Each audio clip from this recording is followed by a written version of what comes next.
Pulling அது எப்படி பண்ணுறது?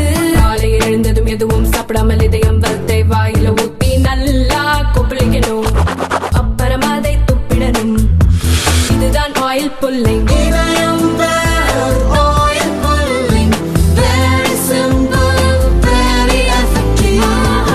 அமைச்சர் ஒரு செல்போன் உள்ள உண்டியலுக்குள்ள விழுந்ததுக்கெல்லாம் சட்டசபையில் வந்து பேசுறார்.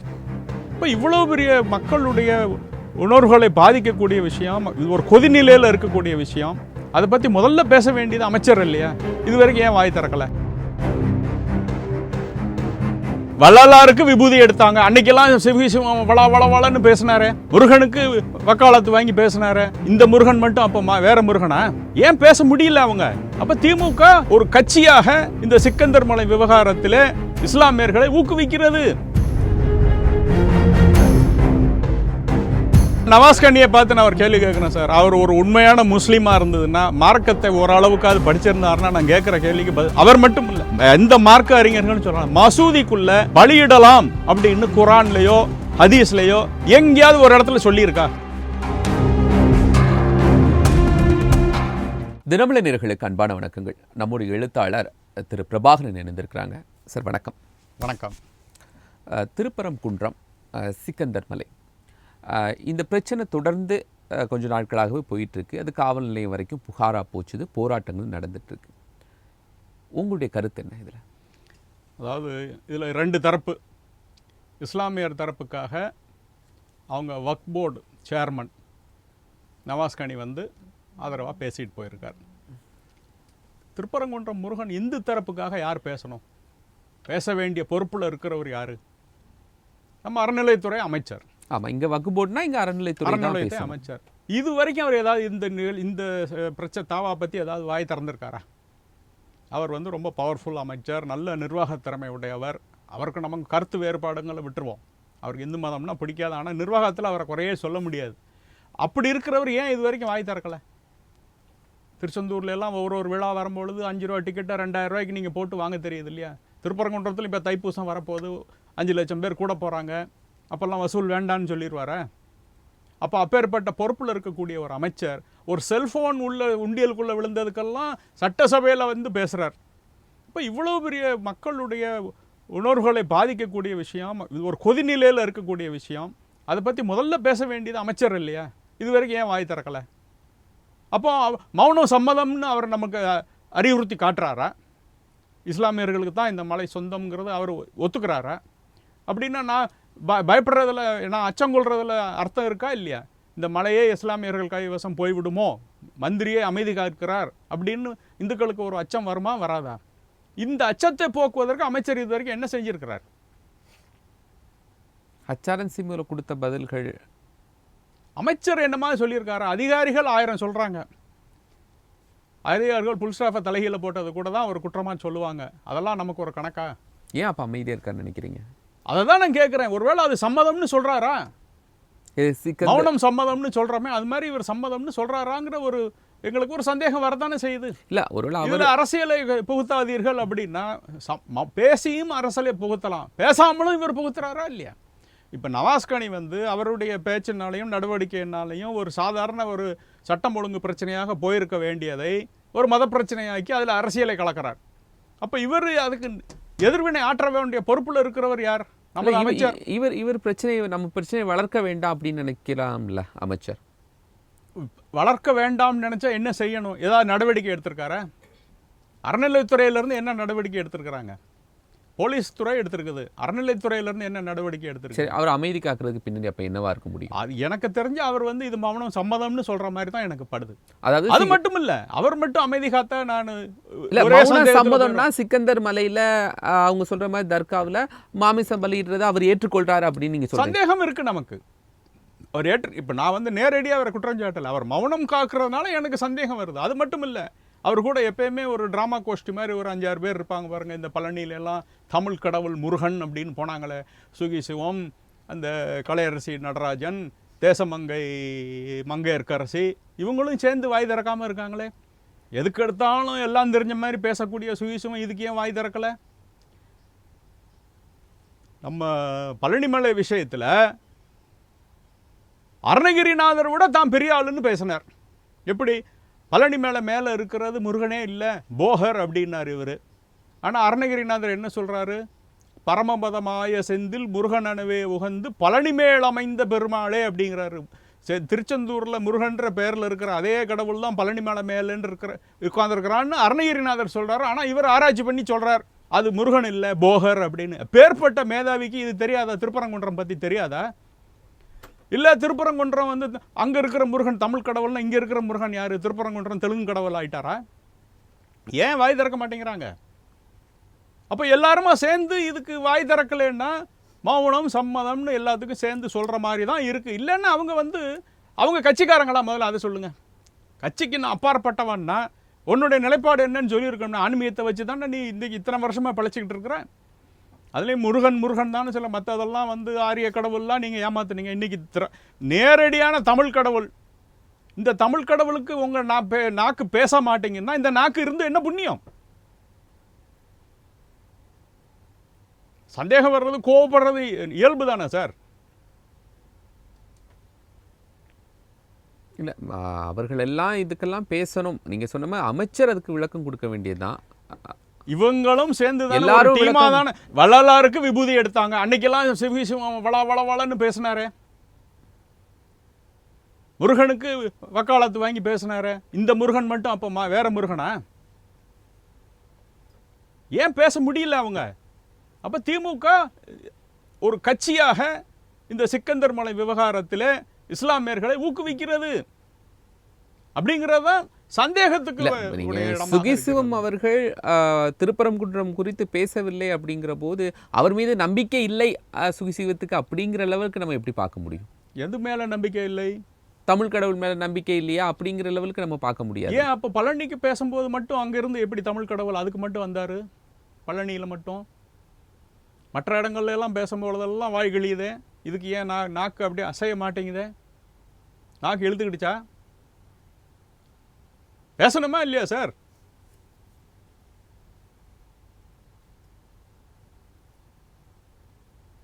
இல்லை, அரசு பார்த்துக்கும். யாராவது ஒருத்தர் அரசு தரப்புலேருந்து அப்போ எல்லாத்துக்கும் அதே மாதிரி வாயை மூடிட்டு இருக்கணும். அரசு பார்த்துக்கும்னு இருக்கணும். முந்திரி கொட்டை மாதிரி பதில் சொல்லக்கூடாது. தாவே தேவையில்லாத இதுக்கு அவர் சொல்லக்கூடாது. நான் பேசுகிறது பிற்காலத்தில் வேதமாக்கப்படும். என்னுடைய புத்தகத்தை படிச்சுக்கிட்டு தான் வழக்கறிஞர் நீதிபதிகளே தீர்ப்பு எழுதுகிறாங்க. இந்த மாதிரிலாம் அரளு சுத்தனமாக பேசக்கூடாது. அரசாங்கம் பார்த்துக்கூடணும். எல்லா இடத்துலையும் வாய் மூடிட்டு இருக்கணும். சரி, அவர் இதுக்கு மறுப்பான கருத்து எதுவும் தெரிவிக்கல சார். நீங்கள் சொல்கிறீங்க சரி, அந்த விஷயத்தில் அமைதியாக இருக்கார். அதுக்கு மறுப்பான கருத்தை தெரிவிக்கிறாரா என்ன? இந்த அமைதியை மற்ற நேரங்களில் ஏன் காக்கலங்கிறதான் கேள்வி. அவர் எப்பயுமே எல்லா இடத்துலையும் அமைதி காத்துட்டா யாராவது கேட்க போகிறாங்களா? இது மாதிரி எத்தனையோ ஆன்மீக பேச்சாளர் இருக்கிறாங்க. நம்ம எல்லாரையுமே குறை சொல்லிட்டு இருக்கிறோம். இந்த 3 பேரும் தானே குதின்னு குதிக்கிறாங்க எதுக்கு எடுத்தாலும். சேகர் பாபு எடுத்த கோளுக்கு ஆடக்கூடிய குரங்குகள் மாதிரி இவங்க ஆடிக்கிட்டு இருந்தாங்களா இல்லையா? இப்போ மட்டும் எங்கே போச்சு? சேகர் பாபு குரங்காயும் காணும், குரங்காட்டியவும் காணும். இப்போ என்னதான் ஹெச்ஆர்என்சியுடைய முடிவு எப்படி தான் இருக்கு? அது ஹெச்ஆர்என்சி முடிஞ்சிருச்சா? எப்படி முடியும் சொல்லுங்க சுமூகமா? இப்போ அன்னைக்கு நவாஸ் கனி போனாரு, பிரியாணி எல்லாம் அங்கே சமைட்டாங்க. அதுக்கு நவாஸ் கனியை பார்த்து நான் ஒரு கேள்வி கேட்குறேன் சார். அவர் ஒரு உண்மையான முஸ்லீமா இருந்ததுன்னா, மார்க்கத்தை ஓரளவுக்காவது படிச்சிருந்தாருன்னா நான் கேட்குற கேள்விக்கு அவர் மட்டும் இல்லை, எந்த மார்க்க அறிஞர்கள்னு சொல்லலாம், மசூதிக்குள்ள பலியிடலாம் அப்படின்னு குரான்லையோ ஹதீஸ்லையோ எங்கேயாவது ஒரு இடத்துல சொல்லியிருக்கா? காட்டட்டும். அவர் நவாஸ்கனி என்னமில்லாம பெருசாக பேசுகிறார்ல, இந்த விஷயத்துக்கு அவர் சொல்லட்டும். மசூதிக்குள்ளே பலியிடலாம் அப்படின்னு நேரடியாக குரானில் சொல்லியிருக்கு. இல்லை அவங்களுடைய ஹதீஸில், அவர் ஷியா ஹதீஸ் கூட வேண்டாம், சுன்னி ஹதீஸ்லேயே சொல்லட்டும். சஹீல் புகாரி, முஸ்லீம் எல்லாத்துலேயும் ஏதாவது ஒரு ஹதீஸை எடுத்து காட்டட்டும். மசூதிக்குள்ளே பலியிடலாம் அப்படின்னு காட்ட சொல்லுங்கள் அவங்கள.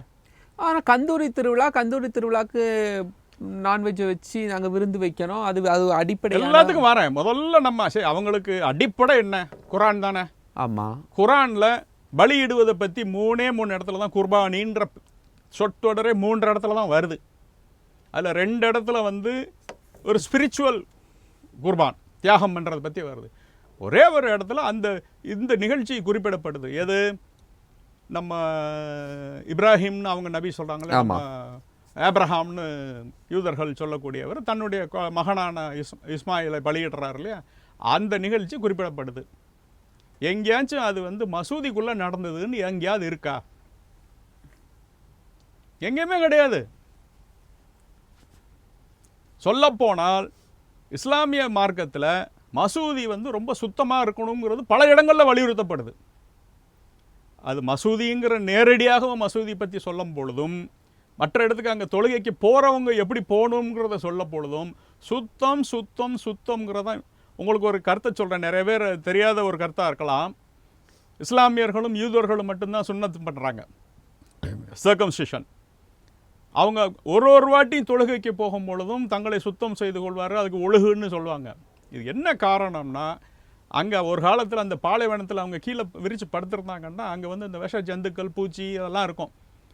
அது வந்து மறைவிடத்தில் கடிச்சிருச்சு அப்படின்னா அந்த இன்ஃபெக்ஷன் ரொம்ப கஷ்டம். அதுக்கு அந்த நோய்க்கு பேர் பலனோபொசிட்னு பேர். அப்போ 90% of the males were affected by balanoposthitis. அதற்காக கொண்டு வரப்பட்டது இது. இப்போ நம்மளை மாதிரி தட்பவெட்ப இருக்கக்கூடிய இடங்கள்லையோ இல்லை ஐரோப்பா மாதிரி அந்த குளிர் பிரதேசங்கள்லையோ இது வந்து 0. நம்ம ஊரில் கூட 90%, அங்கே 0. ஸோ இது ஒரு விஞ்ஞான முறைப்படி கொண்டு வரப்பட்டது. அதை வந்து ஒரு மார்க்கத்துக்கு, நம்ம இந்து மதத்திலே அப்படி தானே இருக்குது. நிறைய விஷயங்களை வந்து விஞ்ஞானத்தை வந்து நம்ம வந்து ஒரு பண்பாடுன்னு கொண்டு வந்துடுவோம், ஒரு சடங்குன்னு கொண்டு வந்து. அது மாதிரி சுத்தத்தை வலியுறுத்துவதற்காக பல விஷயங்கள் குரான்லையும் ஹதீஸ்லையும் சொல்லப்பட்டிருக்கு. அப்படின்னா மசூதி எப்படி இருக்கணுங்கிறதுல நபிகள் நாயகமே சொல்கிறார். ஆனால் ஆதாரத்தோடு சொல்கிறேன். இப்போ நான் சொல்லிட்டேன் இல்லையா, அங்கே பலியிடணுங்கிறதுக்கு எந்த ஆதாரம் யாரும் இது வரைக்கும் காட்டினா நான் என்னுடைய கருத்தை மாற்றிக்கிட்ட தயார். ஆனால் அங்கே பலியிடக்கூடாதுங்கிறதுக்கு நான் ஆதாரம் தரேன். அதை மறுத்து பேசுகிறதுக்கு நவாஸ் கனி தயாரா? இந்த ஓப்பனாக சேலஞ்சு பண்ணுறேன். இப்போ நான் 3 ஆதாரங்கள் தாரேன், அதை மறுத்து நவாஸ் கனி பேசட்டும், இல்லை அவர் தரப்பில் இருக்கிற மார்க்க அறிஞர்களை கூட்டிகிட்டு வரட்டும். இல்லை, இப்போ இதில் தர்கா மசூதி அப்படின்னு சொல்கிறாங்க. இந்த ரெண்டுக்குள்ள வேறுபாடு ஒருவேளை தர்காவில் பண்ணலாம் அப்படின்னு இருக்குமா? கிடையாது. சரி, தர்காவுக்கும் மசூதிக்கும் தொழுகக்கூடிய இடத்துல எந்த வித்தியாசமும் கிடையாது சார். தொழுவது வந்து ஒரு தனி இடத்துல தொழுவாங்க. அவங்களுக்கு வந்து உருவம் கிடையாது. அதனால ஒரு வெறும் வெற்று இடத்துல தொழுகிறாங்க. ஒருத்தர் வந்து முன்னாடி நின்று தொழுகை நடத்தினார், அவரை நோக்கி எல்லாரும் நின்று பண்ணுறாங்க. அவங்க வந்து கிப்லா, அதாவது மக்கா இருக்கக்கூடிய திசையை நோக்கி தொழணும். அந்த காம்பவுண்ட் வாலுக்குள்ளே ஒரு இடத்துல யாராவது ஒரு பெரிய அவங்களுக்கு மதிக்கத்தக்க ஒரு ஞானி இறை ஆளர் அவருடைய சமாதி இருக்கும். அதுவும் இதுவும் இருக்காது ஒன்றா. அதுக்கு மேலே இது கட்டப்படுவதில்லை. இப்போ நம்மளுடைய இந்து சம்பிரதாயத்தில் பார்த்தீங்கன்னா ஞானிகள் ஜீவ சமாதி அடைஞ்சாங்கன்னா அவங்களுடைய ஒடுக்கத்துக்கு மேலேயே ஒரு லிங்கத்தை வச்சு நம்ம பிரதிஷ்டை பண்ணுவோம். அது நம்ம மரபு. அவங்க அப்படி செய்ய மாட்டாங்க. இது தனியாக இருக்கும். கபர்ஸ்தான்ங்கிறது தனியாக இருக்கும். தொழுகை நடத்துகிற இடம், அந்த இடம் மட்டும் நீங்கள் எடுத்து பார்த்தீங்கன்னா அது பள்ளிவாசல் தான். இந்த ரெண்டும் சேர்ந்தா தான் அது தர்கா. இவ்வளோதான் வித்தியாசம். ஆகையினால இதுக்கும் அதுக்கும் சுத்தம்ங்கிறதுல எந்த வித்தியாசமும் கிடையாது. ஓகே, பள்ளிவாசலுக்குள்ள எந்த காரணம் கொண்டும் பலியிட மாட்டாங்க. இப்போ இவ்வளோ எதுக்கு சார் ஹஜ்ஜுக்கு போகிறாங்கல்ல? ஆமாம், அங்கே பலி கொடுக்குறாங்க. காபாலையா கொடுக்குறாங்க. இத்தனை லட்சம் பேர் பலி, ஒரு ஆடோ ஒட்டகம், அங்கே வந்து ஒட்டகத்தையே கொடுக்குறாங்க. எவ்வளோ பெரிய மிருகம் அது, கொடுத்தா தாங்குமா? காபாங்கிறது ஒரு பெரிய இடம்தான், இருந்தாலும் இத்தனை. அதனால் வெளியே பாலைவனத்தில் அதுலேயும் அவங்க வந்து ஒரு இடத்துல போகும்பொழுது சாய்த்தான் மீது கல் எடுத்து எறிகிறதாக ஒரு சம்பிரதாயம் நடக்கும். அந்த இடத்துக்கு பக்கத்தில் ஒரு இடத்துல தான் பலி கொடுக்குறாங்க. குர்ஆன்லையும் ஹதீஸ்லையும் ஒரு சந்தேகம், அதாவது பலி கொடுக்கறதுங்கிறது அங்கே இருக்கக்கூடிய கல்ச்சுரல் முறையா அல்லது உணவுக்காக மட்டும்? அதை சரியான கேள்வி கேட்டீங்க. பலி என்பது ஒரே ஒரு நாள் கொடுக்கப்படுவது மட்டும்தான் சம்பிரதாயமாக சடங்கு ரீதியாக கொடுக்கப்படும் பலி இஸ்லாமில். மற்ற நாளில் நம்ம இது என்னைக்குன்னா, இப்போ நான் சொன்ன பாருங்க, அந்த ஈதுல் ஆதா அந்த திருநாள், நம்ம வந்து இங்கே வந்து தியாக திருநாள்னு சொல்கிறோம், பக்ரீத், அன்றைக்கு கொடுக்கக்கூடிய பலி மட்டும்தான் பலி, குர்பானி. மற்றதெல்லாம் நம்ம விருந்து சாப்பிட்றது, நம்மளா வெட்டி சாப்பிட்டுக்கிடுறோம். ஆகையினால நீ எப்போனாலும் நான் போய் பலி கொடுப்பேன் என்னுடைய சடங்குன்னு சொல்கிறதே தவறு. அது மார்க்கம் கிடையாது. மார்க்கத்தை மீறிய செயல். வேற எந்த பள்ளிவாசல்களையும் இதே மாதிரி ரெகுலரா பண்ற பழக்கம் இல்லை, எங்கேயுமே. இருந்தாலும் அது தவறுங்கிற. அப்படி இருந்ததுன்னா அது மார்க்கத்தை மீறிய செயல். எங்கன்னா 1-2 கொடுக்குறாங்கன்னே வச்சுக்கிடுவோம். அப்படி இருந்ததுன்னா அது குர்ஆனை மீறிய செயல், ஹதீஸை மீறிய செயல். அப்போ அந்த இது ஒரு நாள் வக்ஃப் போர்டு மட்டும்தான் தலைவருக்கு தெரியாதா? நவாஸ் கனி போன்றவங்களுக்குலாம் தெரியாதா? நான் சேலஞ்ச் இப்போ அதை தான் சொல்கிறேன்னா, இப்போ தெரிஞ்சுக்கிட்டு அவங்க பண்ணுறாங்கன்னா அது அயோக்கியத்தனம். தெரியாமல் ஒன்று செய்கிறது வந்து தவறு, ரைட், மன்னிக்கிறதுக்கு வாய்ப்பு உண்டு. இத்தனையும் தெரிஞ்சுக்கிட்டு ஒரு வக்ஃப் போர்டு தலைவராக இருந்துக்கிட்டு நாங்கள் இப்படி எங்களுடைய சம்பிரதாயம்னு சொல்கிறதோ, இல்லை அவங்களுடைய அந்த இமாம்கள் ஒருத்தர் நான் போகிறேன்னு விருதுநகரை சேர்ந்தவர் ஒருத்தர் முதல்ல ஆட்டுக்குட்டியை தூக்கிட்டு வந்தார், அவங்களும் நான் நேர்த்தி கடன்கிறார. எப்படி, எந்த வழியில் நீ நேர்த்தி கடன்? குரானில் எடுத்துக்காட்டு, ஹதீஸில் எடுத்துக்காட்டு, கூடாதுங்கிறதுக்கு நான் எடுத்து காட்டுறேன். அப்புறம் நீங்கள் செஞ்சு தப்புன்னு ஒத்துக்கிடுவீங்களா? இத்தனை நாள் வரைக்கும் நாங்கள் செஞ்சோம்னா அப்போ அது தவறு தான். இத்தனை வருஷம் நீங்கள் மார்க்கத்துக்கு விரோதமாக நடந்து கொண்டு இருக்கிறீர்கள்னு நான் குற்றம் சாட்டலாமா? குற்றம் தான் சாட்டணும். சாட்டலாமான்னு கேள்வி என்ன? குற்றம் தான் சாட்ட வேண்டும். அப்போ உங்களுடைய சொந்த மார்க்கத்தை பற்றியே உங்களுக்கு தெரிய சரியான புரிதல் இல்லைன்னா நீங்கள் அடுத்த மார்க்கத்தை பற்றி உங்களுக்கு என்ன தெரியும்?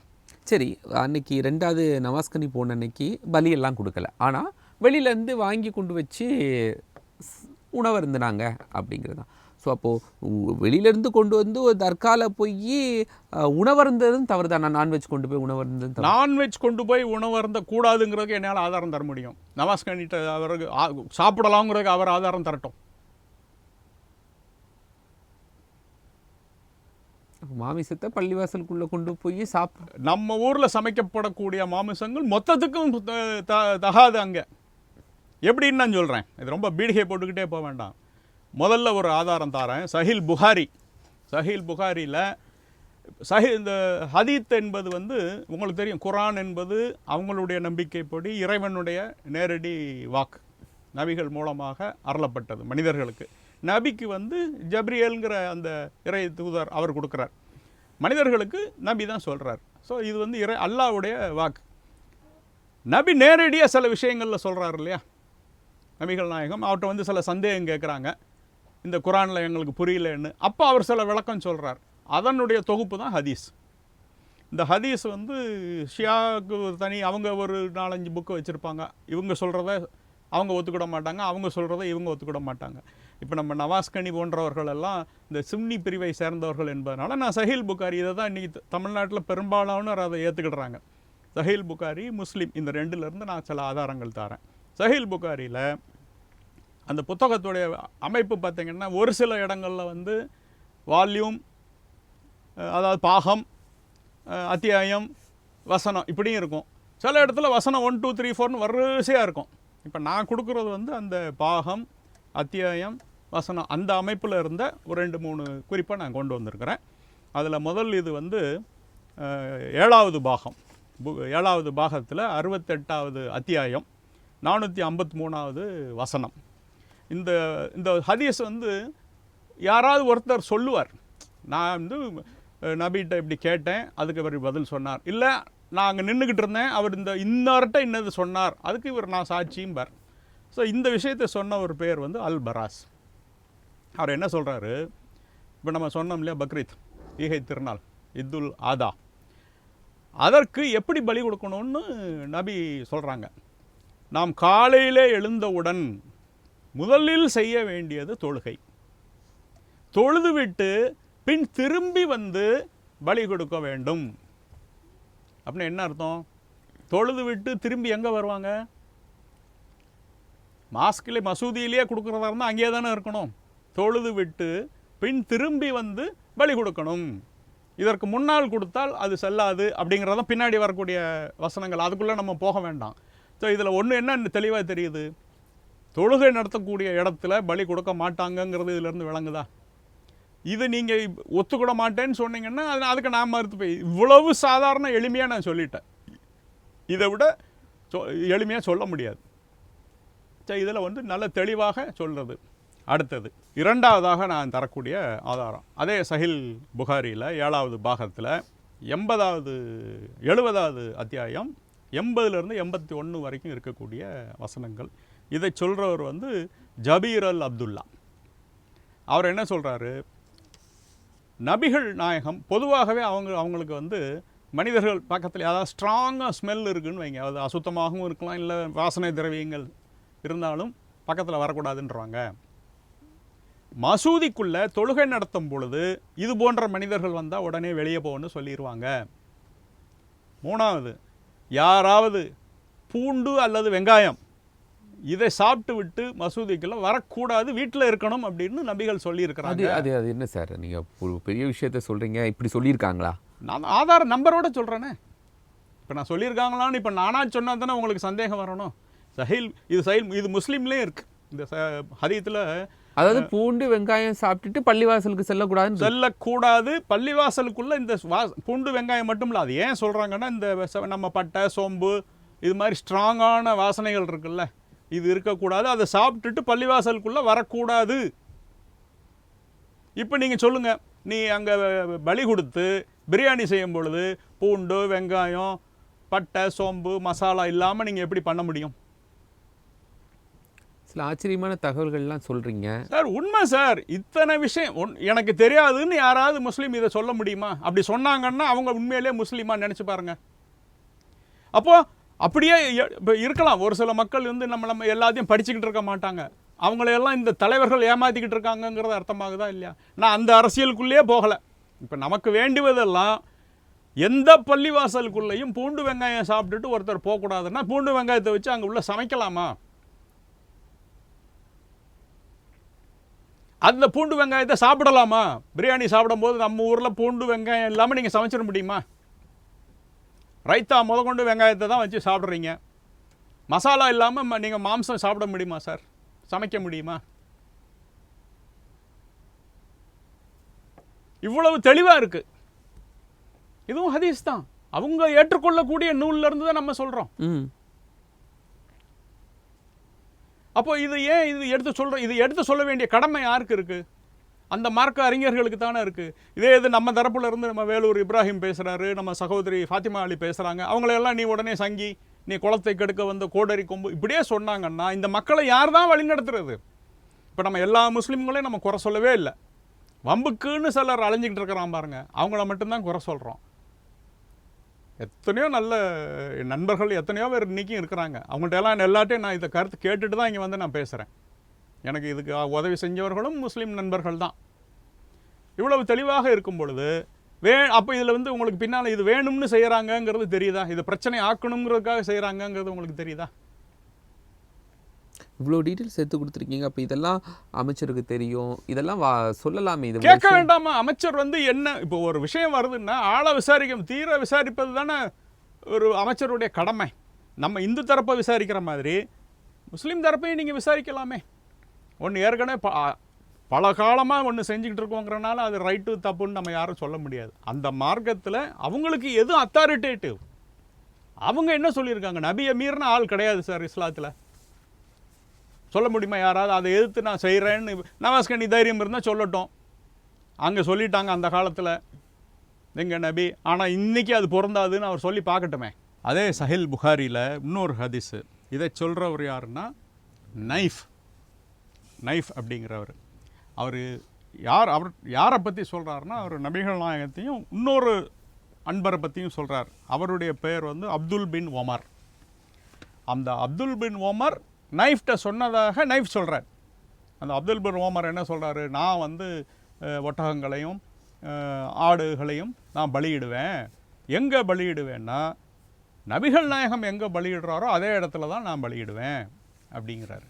சரி, சொல்லிவிட்டு நபிகள் நாயகம் எங்கே பலியிடுவார்னா அவருடைய மசல்லாவில் பலியிடுவார் அப்படின்னு சொல்கிறார். இந்த மசல்லா அப்படிங்கிற அந்த வார்த்தையோடைய அர்த்தத்தை நீங்கள் புரிஞ்சுக்கிடணும். அது MASALLA அப்படின்னு ஆங்கிலத்தில் இருக்குது. இந்த மசல்லாங்கிறது நம்மளுடைய வழிபாட்டு தொடர்பாக நாம் பயன்படுத்தக்கூடிய பொருட்கள் இல்லைன்னா இடங்கள், இதுக்கான ஒரு பெயர், பொதுவான ஒரு பெயர். இப்போ இந்த இஸ்லாமியர்கள்லாம் ஒரு ப்ரேயர் மேட்டுன்னு போடுவாங்கல்ல, அது மேலே விழுந்து தான் தொழுவாங்க, அதை கூட மசல்லான்னு சொல்லலாம் பொதுவாக. இந்த மசல்லா இந்த இடத்துல அதுக்கு என்ன பொருள்னா வழி கொடுக்கக்கூடிய இடம். மசூதி இல்லை அது. இது ஒரு அவங்களுடைய வீட்டுக்கு பின்னால் உள்ள தோட்டத்துலையோ, வீட்டுக்குள்ளே யாரும் கொடுக்க மாட்டாங்க, தோட்டத்துலையோ இல்லைன்னா பொது இடத்துலையோ. இது வந்து பொது இடம்ங்கிற இடத்துல தான் வருது. ஹதீஸில் அதிகமான ஹதீஸில் வந்து பலி வந்து பொது இடத்துல கொடுக்கப்பட்டதுன்னு தான் வருது. ஒரு இடத்துல கூட மசூதியில் கொடுக்கப்பட்டதாக வரலை. ஸோ இப்போ நான் வந்து இந்த 3 ஆதாரங்களை கொடுத்துருக்குறேன் உங்களுக்கு. இதை மறுத்து சொல்லட்டும் யாராவது. அப்படி என்றால் இப்போ நவாஸ்கனி இருக்கார்ல, அவர் வந்து இந்த வக்ஃப் போர்டுங்கிறது ஒரு நிர்வாகத் தலைமை மட்டும் இல்லை, அதில் அவருக்குன்னு ஒரு மார்க்க அறிவும் இருக்கணும் இல்லையா? வெறும் நிர்வாகத்திலோட அப்படி தானே அவர் பேசுகிறாரு, எங்களுடைய பாரம்பரியம்னு பேசுகிறார் இல்லையா? அப்படி என்றால் அவர் இஸ்லாமிய பாரம்பரியத்தையும் நபிகள் நாயகத்துடைய போதனையையும் பின்பற்றவில்லை அப்படின்னு நான் நேரடியாக குற்றம் சுமத்துகிறேன். ஆகையினால அவர் முதல்ல வக்ஃப் போர்டு சேர்மன் பதவியிலிருந்து விலகணும். அடுத்தது, உங்களுடைய மார்க்கத்தை பற்றியே உங்களுக்கு ஒழுங்காக தெரியல, நீங்கள் அடுத்தவர்களுடைய மத உணர்வுகளை புண்படுத்தும்படியாக நடவடிக்கையில் இறங்கியதால் ஒவ்வொரு தனி இந்துவோடைய மத சுதந்திரத்தில் தலையிட்டார். ஆர்டிகிள் 25 அவர் தலையிடுறார். எனவே அவர் எம்பியாகவும் தொடர்வதற்கு அருகையற்றவர். உடனடியாக அவரை எம்பி பதவியில் இருந்து அவராக விலகணும், இல்லாட்ட விலக்கப்பட வேண்டும். அவர் இதற்கு மேலேயும் அவர் இஸ்லாமிய மக்கள் நம்பிக்கிட்டு இருந்தாங்கன்னா அவர் அடுத்த பலியாக அவங்கள கொடுப்பார் அப்படிங்கிறதான் என்னுடைய கருத்து. இப்பேற்பட்ட தலைவர்கள் அந்த சமுதாயத்துக்கு மிகப்பெரிய கேடு. தலைவர் என்பது மக்கள் அப்படியே ஏதாவது உணர்ச்சி வசப்பட்டு ஏதாவது ஒரு தவறான காரியத்துக்கு போகும்போது நல்ல வழியில் அவங்கள திருத்தி கொண்டு வருவது தான் தலைவர். அவங்கள மேலும் உசுப்பி விட்டு எங்கேயோ இருந்து நீ ராமநாதபுரத்தில் இருந்து திருப்பரங்குன்றத்தில் அரசியல் பண்ண வந்தேன்னா இது சரி கிடையாது. அங்கேயே இருக்கக்கூடிய சு வெங்கடேசன் மற்றதுக்கெல்லாம் பாராளுமன்றத்தில் பெரிய வியாக்கியானம் பேசுவார், அவர் எங்கே போனார்? இப்படி எல்லாருமே ஒரு டாசிட் மௌனம். அது ஒரு பெரிய அரசியல் இருக்குது அந்த மௌனத்துக்கு பின்னாடி. அவ்வளோதான். அந்த அரசியலை இனிமேலாவது முருக பக்தர்கள் விழித்து கொள்ள வேண்டும். இந்த முருகன் மேலே கை வச்சானாலே நான் சொல்கிறேன் சார், என்னுடைய தனிப்பட்ட கருத்து, சம்ஹாரம் பண்ணிடுவான். என் சொந்த ஊர் தூத்துக்குடி, அதனால் எங்களுக்கு திருச்செந்தூர் தான் குலதெய்வம் மாதிரி. அங்கே யார் அரசியல்வாதிகள் மிகப்பெரிய பணக்காரங்கள்லாம் தான் பெரிய ஆளுன்னு காட்டினவங்களும் இன்றைக்கி அவங்களாம் இருக்கிற இடம் தெரியாமல் போயிட்டாங்க. அதே நிலை திருப்பரங்குன்ற முருகனும் காட்டுவான் அப்படிங்கிறது என்னுடைய இறை நம்பிக்கை. ஒரு சில விஷயங்கள் செயல்படுத்தலாம், அதுக்கான வேலைகள் நடந்து கொண்டு இருக்கிறது. முதல் முறையாக 14 சமுதாயங்கள் நிறுவனங்கள் தலைவர்களை இப்போ நான் சந்திச்சிருக்கிறோம். நாங்கள் எல்லாருமே இதில் நீன்னு யாரும் தனியில்லை. நான் சொல்ல சமுதாய தலைவர்னா ஜாதி சங்கங்கள். நீங்கள் கேட்கலாம், எதுக்கு ஜாதியை கொண்டு வரீங்க அப்படின்னு. இப்போ நம்ம ஹிந்து அப்படின்னு சொன்னால் உடனே அந்த தரப்பில் என்ன சொல்கிறான், ஓ இவன் சங்கி சொல்கிறாங்களா இல்லையா? இப்போ நான் ஒரு ஜாதி இது வரைக்கும் 14 ஜாதி வந்திருக்கிறாங்க, இனிமேலும் வந்து கொண்டு இருக்கிறாங்க. ஒவ்வொரு ஜாதியிலையும் இருந்து போடும் பொழுது என்ன சொல்லுவாங்க? சொல்லட்டும், திமுக நாங்கள் இப்போ எல்லாம் சேர்ந்து ஒரு வழக்கு போடுறதாக இருக்கிறோம். நீதிமன்றத்தை நாடுவதற்கு இன்னும் ஓரிரு நாட்களில் இது நடக்கும். அதனால் இதனை பார்த்துக்கொண்டு இருக்கக்கூடிய தமிழ் நெஞ்சங்களுக்கு என்னுடைய கனிவான வேண்டுகோள் என்ன, நீங்களும் உங்களுடைய முடிஞ்ச வரைக்கும் நீங்களும் எதிர்வினை ஆற்றுங்க. உங்களால் முடிஞ்சால் ஒரு வீடியோ போடுங்க, ஒரு சின்ன ஷார்ட் வீடியோ போடுங்க. இந்த அரசை கண்டித்து இந்த திருப்பரங்குன்ற மலையை அரசிடமிருந்து பாதுகாக்கணும். இந்த அரசில் எனக்கு தெரிஞ்சு யாரும் யோகியம் கிடையாது. இந்த திருப்பரங்குன்ற விஷயத்தில் இந்த திமுக அரசில் யாரையும் நம்பக்கூடாது. ஆனால் மக்கள் நீங்கள் தான் இந்த மலையை காப்பாற்றணும். காப்பாற்றுவதற்கு உங்களால் ஒரே ஒரு விஷயம், ஒரு சின்ன வீடியோ போடுங்க, அதனுடைய எழுச்சியை நீங்கள் பாருங்கள். இந்த அரசு இதில் முதல்ல நவாஸ்கனியை வக்ஃப் போர்டிலிருந்து அவரை காலி பண்ணணும், அவரை தூக்கணும். அடுத்தது எம்பி பதவியிலிருந்து அவர் விலகணும், இல்லைன்னா அவரை விலக வைப்போம். அந்த அளவுக்கு இந்த இடத்தை கொண்டு போக போகிறோம். நிறைய தகவல்களை பகிர்ந்து கொண்டிருக்கீங்க சார். ஒரு மதத்துக்கு பின்னாடி இருக்கக்கூடிய விஷயம், அந்த மதம் என்ன சொல்லி இருக்குது, அதை தாண்டி எப்படி செயல்படுறாங்க, குறிப்பாக திருப்பரங்குன்றம் மலை சார்ந்து நிறைய விஷயங்கள் பேசப்பட்டிருக்கு. நீங்கள் புதிதாக நிறைய தகவலை பகிர்ந்து கொண்டிருக்கீங்க. நிகழ்ச்சியில் கலந்து கொண்டதுக்கு மிக மகிழ்ச்சி. வணக்கம் நேயர்களே. மற்றும் நிகழ்ச்சியில் நம்ம சந்திக்கலாம். நன்றி.